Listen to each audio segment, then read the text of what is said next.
Let's go. Hit the microphone. Check. So, just one word, it's not enough word, humidity. What the heck, you guys? I know, right? So, how many of you have ever had a conversation with someone where they were blankly staring at you? And they had no idea what you were talking about? I'm married. Okay. How many of you have stood and seen lips move, heard words, and had no idea what was being said to you? So, has anybody ever done voice to text? And you send a bizarre message to your friends or family or business associates because your phone doesn't even understand. Have you ever texted LOL and you meant laugh out loud and the other person thought you meant lots of love? May or may not have been. So, language is ever evolving, and in the past couple of years, I've spent a lot of time thinking about communication across the miles and the generations. So, for those of you that don't know, and I think you all know, my name is Donna Reed. It's good to be back here. As many of you know, I was born and raised here. What you might not know is I'm the author of a book. You probably all know that at this point too, right? Don't you? It's called F Words. It's a catchy title. Is it the title that grabbed you to come? Is that why you're here? Yes. Yeah. And it was a joke, honestly, when we first started publishing, that I was going to speak in the church on a book called F Words. So from the way this began until about 3 years later, I learned what started as a random comment after a Zoom call. It turned into a real deep interest in language and how we use it. So a few years have gone by, and as I've listened to how others hear or understand words, my interest in communication in general has grown. So I do want to take a moment and thank my siblings and their families and all of our kids who are here for our family reunion, so that we could incorporate this into that. Now, to be fair, there's a number that are more excited about Cedar Point, I'm sure, than about Donna. Aunt Donna, their favorite sister, or only sister, or favorite aunt, right? All those things. Nod, just nod, you guys. So as you might imagine, writing a book called F Words, many have asked me about the title, and it's pretty much more innocent than what might go through your brain initially. The book was inspired by family, but yes, it was a family moment. So it began with a Zoom call in 2022. Our Zooms that had started early in COVID, originally they had us, siblings, our kids, some of the grandkids, and then eventually everybody went away pretty much except my brothers and I, and Eleanor. Eleanor was pretty good about hanging on to the Zooms. And one night, I remember, I want to say hanging up, so if you ever grew up with a real phone, you know what hanging up means. Logging off, pushing the button, and I just was like freaking family, except that it maybe was the other word that I'm not going to say in the sanctuary of the church. So have you ever been on a Zoom call or on the phone and you just wanted to slam it down? You know, you're just like, I'm done. So it wasn't a phone, it was a computer. And I remember thinking we're like 13, 16, 20, and 22 again. We are who we are, who we are. Doesn't matter how old we are. So how many of you have siblings? How many of you wonder if you are genetically from the same parents? Because, to be fair, I wonder sometimes, and I love my brothers, but those of you who know us from our childhood, you maybe think we're all alike, or maybe you know we're not all alike. And so I've already warned Dan, since he's here today, I'm going to tell a little story and call out some things about Dan and I. Whatever she says, it's not. Thus the relationship with my brother Dan. So, Dan is a family member who's the most financially fit, probably the most physically fit these days. And I still say his financial success is related to the newspaper route when there was $1 and he got 75 cents and I got 25 cents. We were all doing the same newspapers.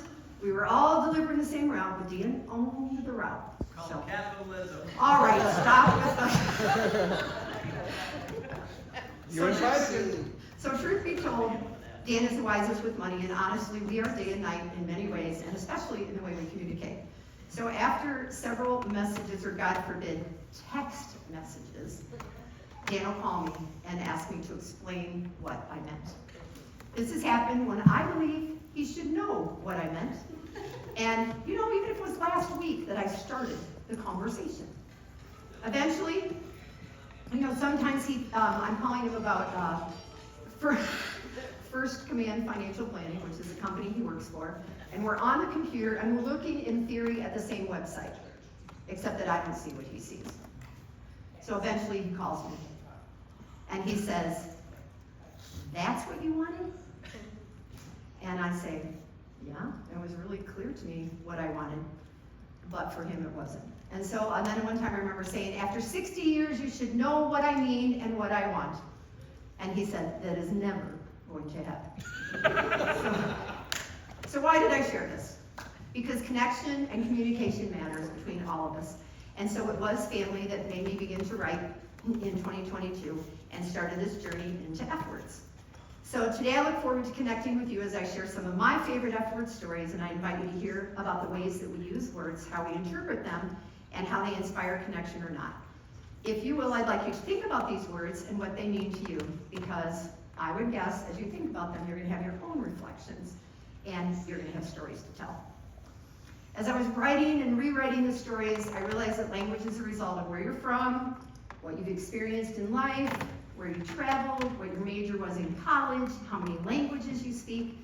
For me, I'm here with people who grew up around here, who remember sledding at Hess's Hill, who walked to school, or who rode the 2 school buses with the drivers that we knew. And you may or may not be related to those drivers, and you may or may not have a memory of Mrs. Kroger or Mrs. Miller and what happened. So we shared experiences early in our lives, and some of you have had a lot more years together here than we do, because our family has mostly moved away. But this is where my beginning and understanding of language started.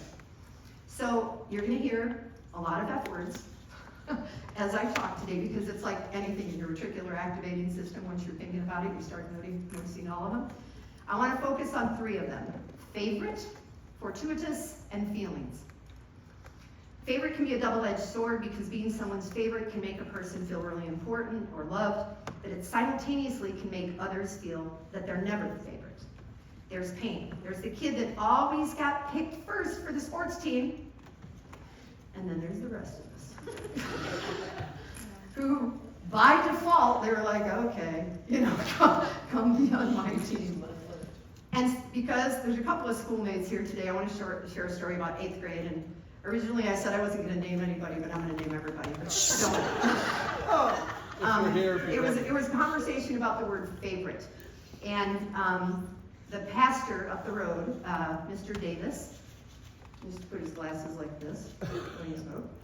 He was also our English teacher. And then a certain student who I competed with a lot, Mark Overmeyer. We were involved in a classroom event, and I was called the teacher's favorite. And if I recall, Mark raised his hand and said, "Why do you let Donna do that?" I don't even know what that was. But Mr. Davis said, "Well, Mark, because she's my favorite."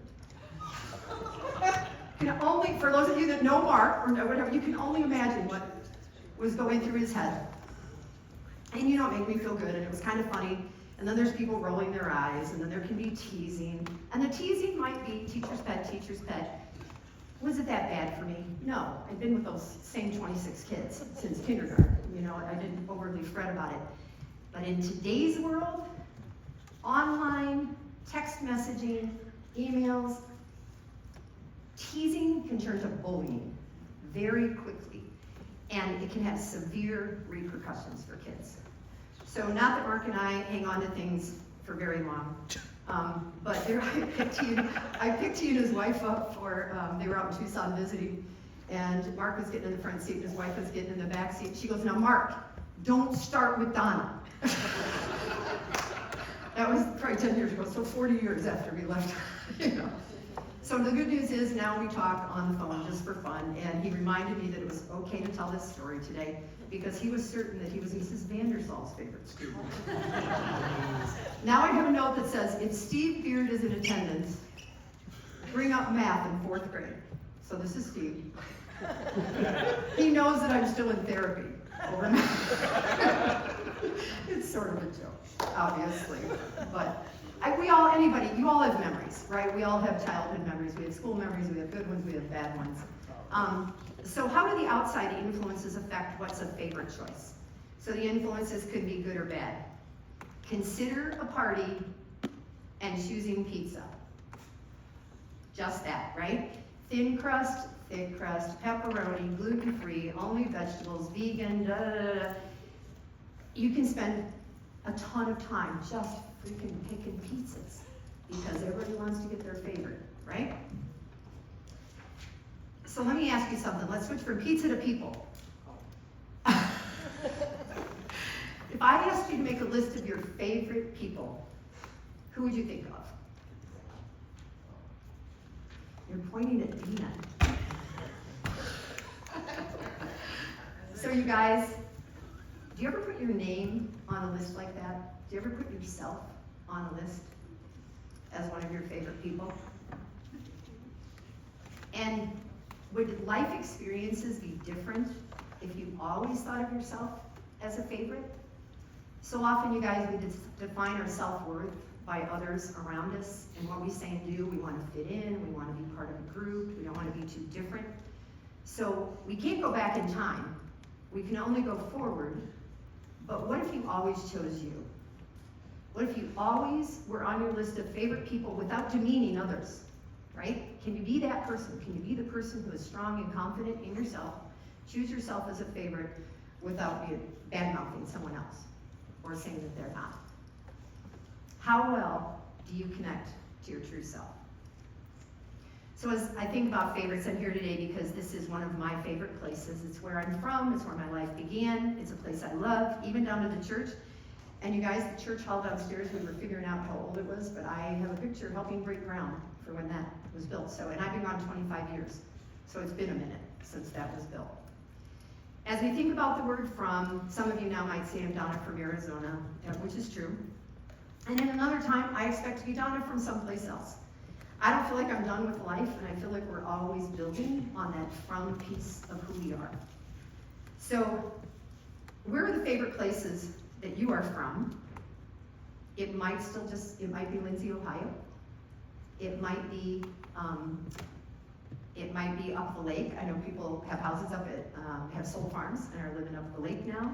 For me, heritage, Swedish and German, right? I know my cousins in Sweden. I embrace that Viking personality at some level. But I also feel, in a way, like I'm from France. How many of you know that I speak French? Some of you do. Je parle français. Est-ce qu'il y a une autre personne qui parle français ici? No. Okay. I think I lived in France in another life. And I don't know why. Or how high it got.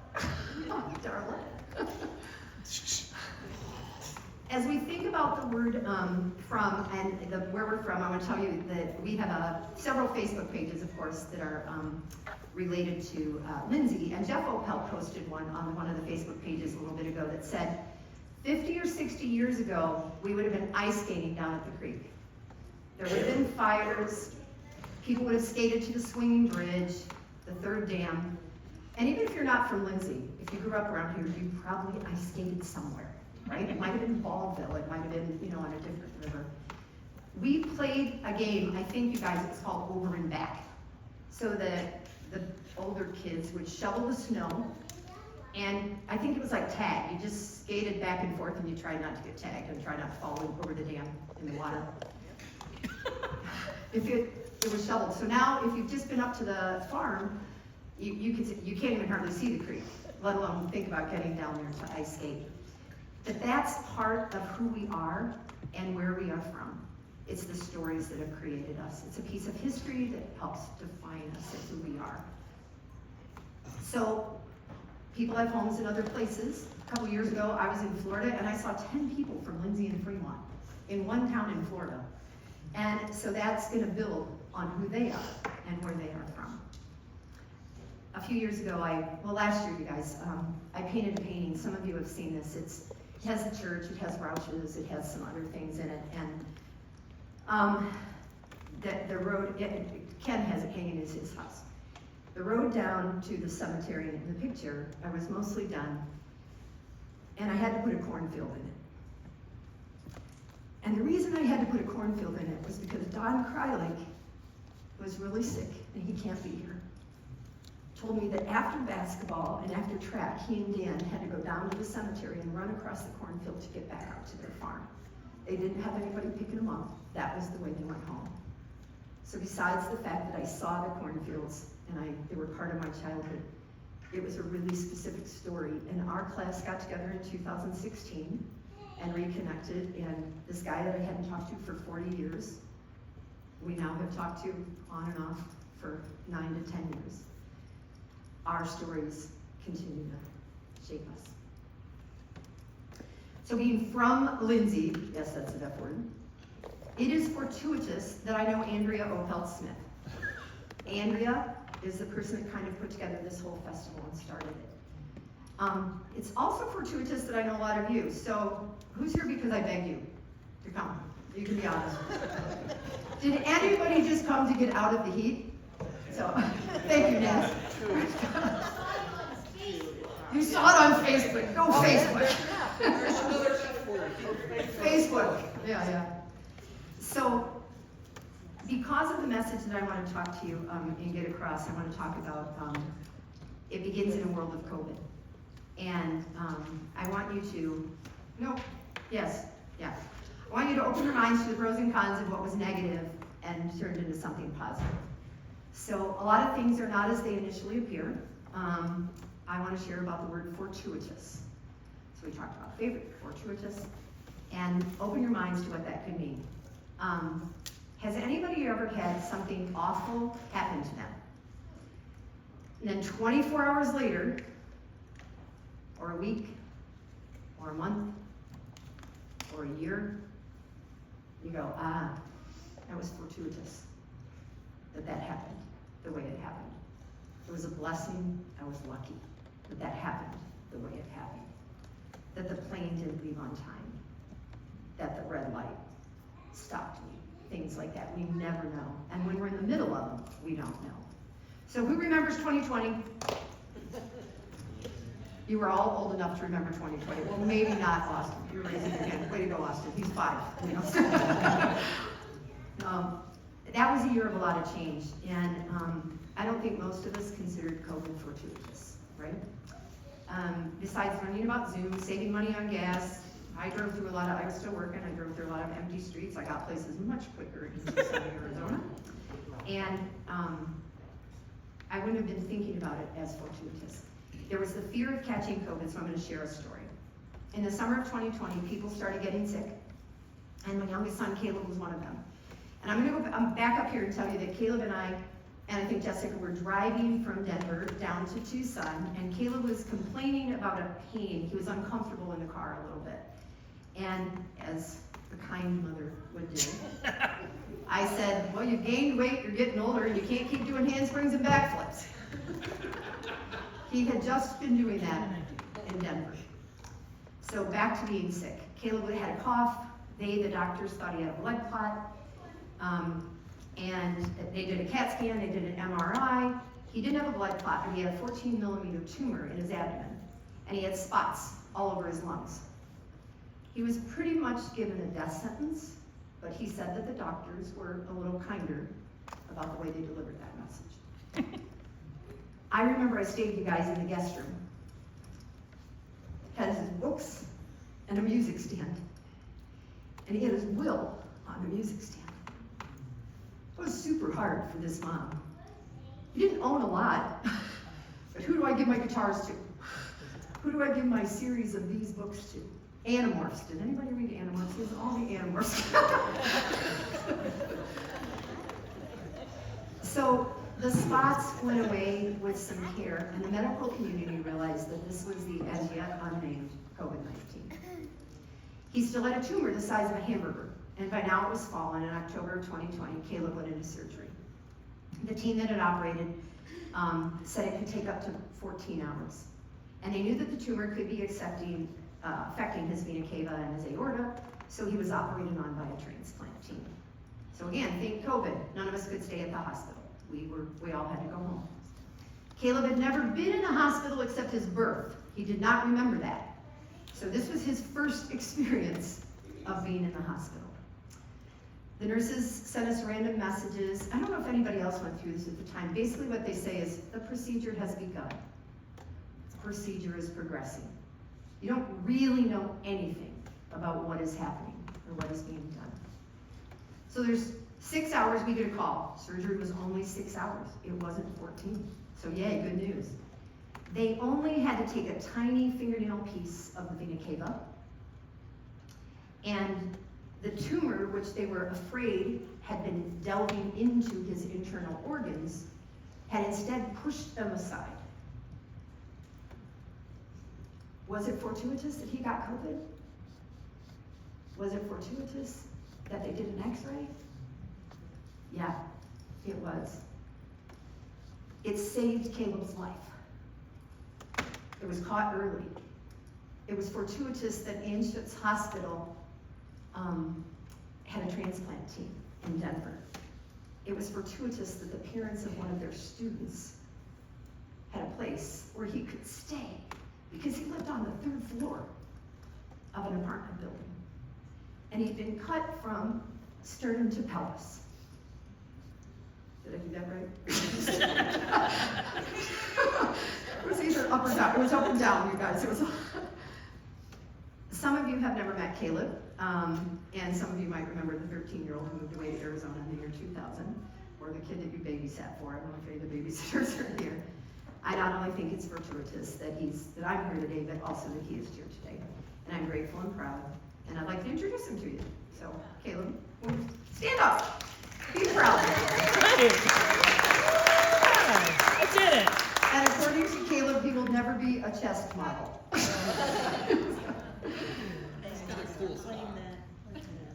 You guys, the road that we travel is it's fantastic. It's filled with fear. It's filled with fortune. It's filled with finite moments. Some are fortuitous and some are not. And when we're living in the moment, we don't always know which it is. How are you feeling? It's feelings. We're going to talk about feelings.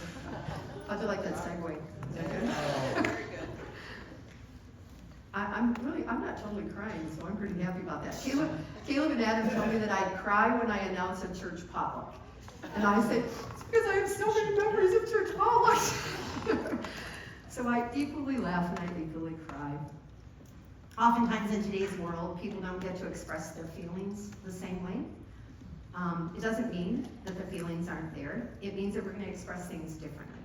Maybe with a smiley face, or a heart, or a face with a tear, because emojis are everywhere.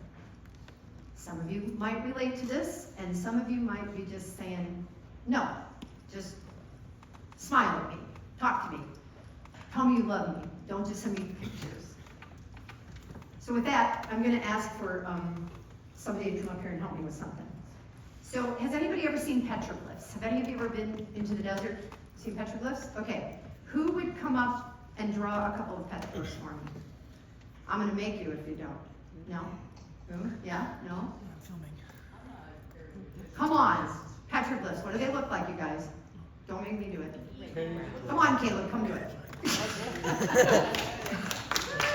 I'm calling somebody. And while he's doing this, I want you to think about whether you're really good with emojis, because that's the next person who's coming up. Let's draw a couple things.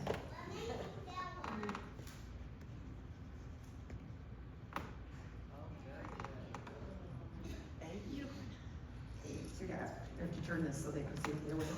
I'll show it around. Okay. Oh, man.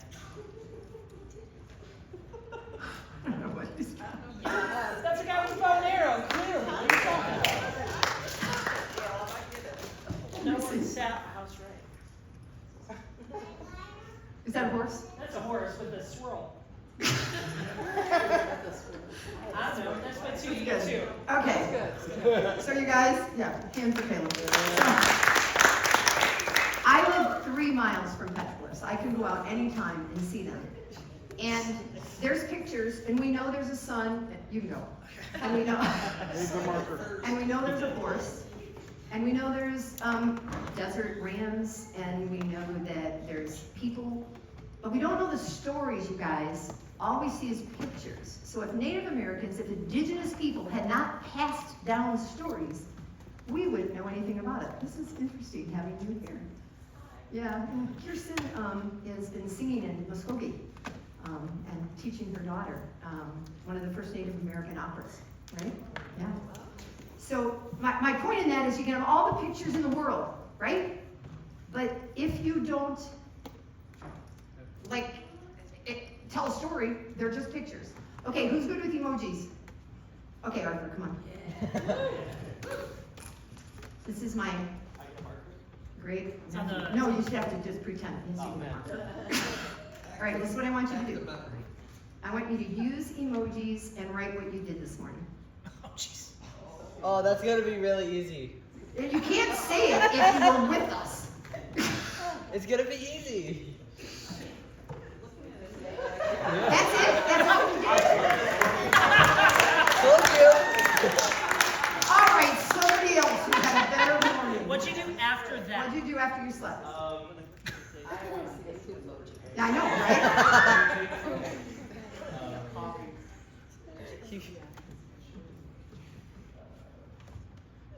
And then you smile.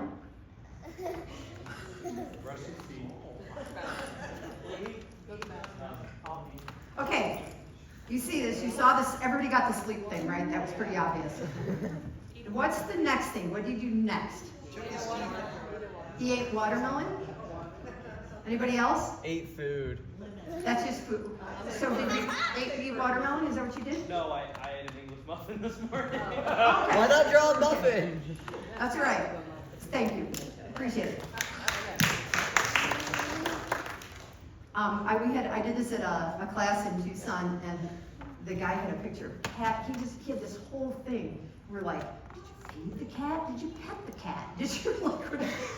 And my point in this, you guys, is that if we don't communicate with each other, emojis are going to be the petroglyphs of the future. People won't know our stories if we don't share our stories. All the pictures in the world aren't going to do it. And this isn't in my thing right now, but anybody know what FOMO HOCO is? The first part. FOMO. Feeling of missing out. Feeling of missing out. Do you know what HOCO is? Homecoming. Lazy people. FOMO HOCO. They couldn't write it out. Look at him, he's laughing. And there's so many things that change with the evolution of language and abbreviations that I worry about our communication in the future. So we all express feelings in ways that are familiar to us. It's about connection. It's about how we share our human experience. And I came home here to Ohio because it's familiar to me. There's comfort in the cornfields, there's comfort in the park, and even these church windows, which I sat next to for many, many years. And anybody that goes to church here, right, or did, you come back here. The languages and the nuances are familiar to me. But what is familiar to me may not be familiar to other people. So back in Arizona, I belong to a book club. We've been meeting at my house for like 8 years. And they chose to use the book that I wrote, F Words. I'm the youngest in the group at age 67, and the oldest is 83. So we are a variety, a generation, of people. And every week we take 2 words and people talk about what they mean to them. So as I go through this process with them and they say, okay, I'm gonna do faith this week. I have 2 pastors. I'm gonna do faith this week and foray. That was a great one. The conversations about what does foray mean to you. I wonder if I was writing right now, if the words would provoke the same story that they did when I wrote 2 years ago or 3 years ago. Or did something fortuitous just happen? For those of you that know, my car just broke down in Amarillo, and one gentleman spent the whole day helping me. He called me the next day to see if I was okay. This guy, he was wonderful. That might have been my fortuitous thing in the midst of a crisis, that this lovely older man helped me. I have faith that the book will evolve, that our stories will evolve. And that if you choose to read the book, you're going to think of your own stories. So thank you for letting me share my journey with you, which obviously I shared some stories. And some of my life is the same as when I was in Ohio and different since I left. I came back to you today as a person that some of you know or knew, but also an author, full of words that have different meaning to people. I shared several stories, and if you indulge me, I'm going to tell you one other story. This isn't about F words, except that it was kind of a fellowship. This is about language in general. Last fall, I went to Italy to an art class on a tiny little town of 600 people on the Adriatic side of Italy. And there were 10 of us, and everybody knew at least one person, but nobody knew everybody. So the first night, everybody's got jet lag, right? We sit outside, and we just are exhausted, we go to bed. But the next night it was raining, so we were inside. Have any of you ever been inside? I call them the cave, like the little grottos inside in European cities and stuff. So there were 10 of us around the table, and our hostess had given us gifts that she had bought in Rome, and they were tied together with a piece of raffia and a word. Most of us just opened the bag, barely looked at the word, and put it down. So we were at dinner, and her name was Jennifer. And Jennifer said, "How many of you looked at the word?" It was on the bag that I gave you. And some had, some hadn't. And she said, "Well, did it mean anything to you? Did it inspire anything in you?" And she started. She said, "I'll go first. My word is trust. I have to trust that the twin boys that I gave birth to, who are now a son and a daughter, will know that their mom and dad love them. I have to trust that my son, who is autistic, still has parents who believe he will graduate from college. I have to trust that my daughter Violet will always know her parents love her even though we don't understand." Okay, that was really deep, right, for a person that we had just met. We go around the table. My word is brave, and I think of Russell Crowe in movies, you know, Braveheart, things like that. Mel Gibson. And, which one? Mel Gibson. Mel Gibson, brave, whatever, Russell Crowe, Mel Gibson. That's Gladiator. Okay. You're a brave woman having this I child. know. My friend Beth is sitting next to me, and she said, "Donna, you're very brave." She said, "You've been through a divorce, a suicide, a foreclosure, a bankruptcy, a son who is mentally ill that doesn't admit it. You're brave." And I thought, okay, I guess I am. I guess I have to be, because life gives us things, right? We have to be brave. We don't plan. The 18-year-old never planned any of that. It's inside me. So we went around the table. There's only 2 men in the group. The woman at the end goes, "Steve, your word is honor." Steve is 91 years old. He was one of our writers for Up With People. He goes, "I think I'm honorable." Like, "Yeah, you are." Good. We move on. And we get to Chris. Chris is the other guy, and he's sitting now. We're almost back around. And Chris just sits there and doesn't speak. And in my very sarcastic voice, I say, "It's okay, Chris. We know men aren't very deep." Just met him, right? And Chris goes, "Well, my word was wonder. And I was going to say I was wonderful. But now that Donna challenged me, I'm going to tell you another story. I wonder how this beautiful woman across the table could have stayed married to me for 25 years of AA. I wonder if my adult son, who never knew a sober father, will ever come back into my life. I wonder if this non-painter who is here with all of you painters can realize that his garden at our beautiful home in California is his art and his creativity." Okay, I have chills, you guys. I mean, every time I tell this story, I get like all, and we're all like, and then he goes, "So there, Donna." I was like, okay. You guys, my point in that is that would never have happened by a text. Never would have happened with emojis. Never would have happened if you were looking at your phones while you were sitting across the table from people. It happened because of communication. Okay, now if you're going to indulge me, and you're going to, because I'm going to just do it anyway. I'm going to see the beginning of a song from Wicked, and I'm going to channel my best Christian Chenoweth. And all those of you who know the words and are better singers than me can't critique. So, have you all seen Wicked? Yeah. I've heard it said that people come into our lives for a reason, bringing something we must learn. And we are led to those who help us most to grow if we let them, and we help them in return. Well, I don't know if I believe that's true, but I know I'm who I am today because I knew you. And I'm not going to do the whole thing.